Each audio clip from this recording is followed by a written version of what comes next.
അല്ല നമ്മൾ ഈ എന്തായാലും നമ്മളെ ഫൈനൽ ഡിസിഷൻ എന്ന് പറഞ്ഞാൽ ഇത് വെച്ച് നമ്മൾ അങ്ങോട്ട് മുന്നോട്ട് പോവുകയാണ്. തൽക്കാലത്തേക്ക് സെർവർ ഷട്ട് ഡൗൺ ചെയ്ത് വെച്ചിരിക്കുകയാണ്. ഇൻ കേസ് ഇത് ഇന്നെങ്കിലും നമ്മളെ മൈൻഡ് മാറുകയാണെങ്കിൽ നമ്മളെന്തായാലും തിരിച്ചു വരും. അതൊരു ഫ്രഷ് സ്റ്റാർട്ടായിരിക്കും.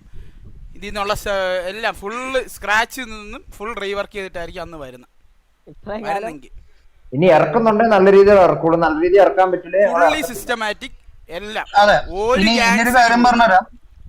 ഇനിയിപ്പോ ഞങ്ങള് ഒരു റീബിൽഡ് ചെയ്ത് തിരിച്ചു വരുവാണെങ്കിൽ മനുഷ്യനാണ്, മാറാം മരിക്കാം എന്നാണ്. അപ്പൊ അതെ, സോറി, എന്റെ ഡയലോഗ് ഞാൻ തന്നെ മറന്നു. മാറും എന്തിനാണ് മറക്കും മരിക്കും, മാറും മരിക്കും, മറക്കും മരിക്കും, ഇതാണ്. അപ്പോ നമ്മള് ഇനിയൊരു റീതിങ്ക് ചെയ്ത് ഇത് വരുന്നുണ്ടെങ്കിൽ 0 തുടങ്ങാൻ പോകുന്നത്. അവിടുന്ന് നമ്മൾ തുടങ്ങും. ഈ പഴയ ഒരു കമ്മിറ്റ്മെന്റ് എന്ന് പറയുന്ന ഒരു സാധനം ഒരാളും പ്രതീക്ഷിക്കണ്ട. അത്രേ ഉള്ളൂ. നമ്മളെ ഭാഗത്ത് നിന്ന് അതാണ്.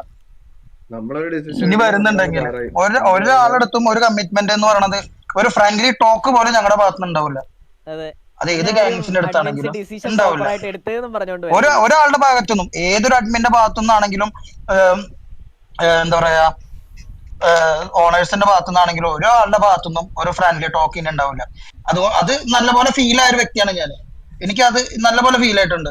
ഞാൻ കണ്ടിരുന്ന ഈ ഇവിടെ ഗാങ്ങി കളിച്ചിരുന്ന പലരെയും ഞാൻ കണ്ടിരുന്നത് അങ്ങനെയല്ല.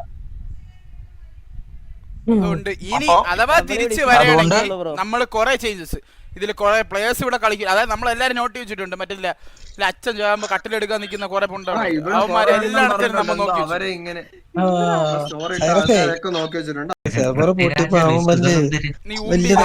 അപ്പൊ ഫൈനലായിട്ട് ഞാൻ പറയുന്നൊരു കാര്യം ഇത്രേ ഉള്ളൂ. ഞങ്ങൾക്ക് ഒറ്റ ദിവസം കൊണ്ട് അല്ലെങ്കിൽ 1 മിനിറ്റ് കൊണ്ട് ഞങ്ങൾക്ക് നിർത്താന്നുണ്ടെങ്കിൽ ഇത് തിരിച്ചു കൊണ്ടുവരാം. സന്തോഷിക്കുന്നവരുടെ അടുത്ത് പറഞ്ഞതാണ് കേട്ടാ. ഇതൊന്നുമില്ല, നമ്മളിതാ ജസ്റ്റ് ഒന്നുമില്ല, പഴയ ബാക്കപ്പ് ആണ്. നമ്മൾ എന്തായാലും നമ്മൾ കറക്റ്റ് ബില്ല് അടയ്ക്കുന്ന ടൈം ആയപ്പോഴാണ് നമ്മൾ ഇത് സ്റ്റോപ്പ് ചെയ്തത്. അതുകൊണ്ട് ഈ മാസത്തെ പൈസ നമുക്ക് എന്തായാലും ലാഭമായി. കറക്റ്റ് ബില്ല് അടയ്ക്കുന്ന ദിവസം തെറിയാക്കേണ്ടി വന്നില്ല ഈ മാസം.